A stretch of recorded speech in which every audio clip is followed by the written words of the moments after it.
Գյորջյան Կասկադ 60 ամիս փուլային վճարում բազմաթիվ առավելություններ։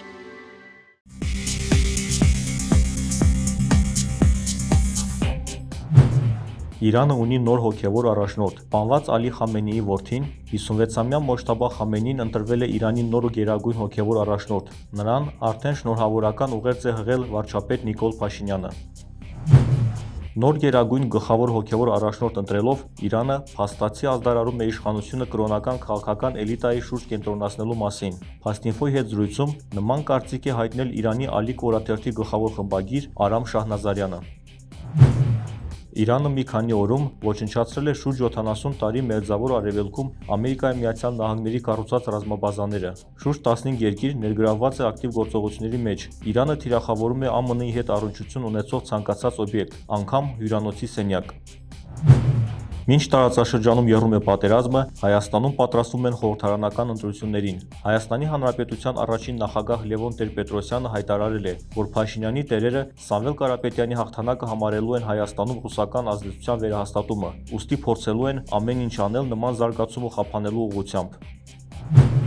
Հայաստանի Հանրապետության նախկին վարչապետ Հովիկ Աբրահամյանի եղբայրը Ազգային ժողովի նախկին պատգամավոր Հենրիկ Աբրահամյանը հրավիրվել է Հայաստանի Հանրապետության գլխավոր դատախազություն։ Ուսումնասիրվում է նրան պատկանող գույքի օրինականությունը։ Հայկական պետական մանկավարժական համալսարանի ռեկտորը և պրոռեկտորը մեղադրվում են առանձնապես խոշոր չափերի շուրջ 18 միլիոն դրամ կաշառք ստանալու մեջ, ևս 12 միլիոն դրամ էլ հափշտակվել է լիազորությունները չարաշահելու միջոցով։ 10 անձի վերաբերյալ քրեական վարույթն ուղարկվել է դատարան։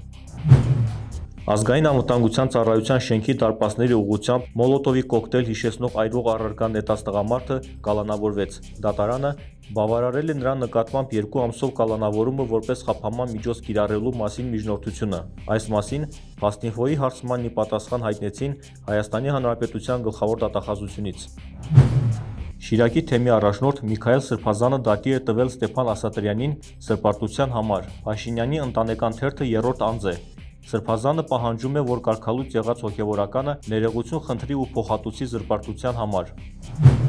400 միլիոն դրամը Երևանի բյուջեից է մսխվում։ 1 տարի առաջ սարքած բորդյուրները քանդվում են։ Այս մասին հայտարարել է Երևանի ավականու Մայր Հայաստան խմբակցության անդամ Մեսրոպ Մանուկյանը։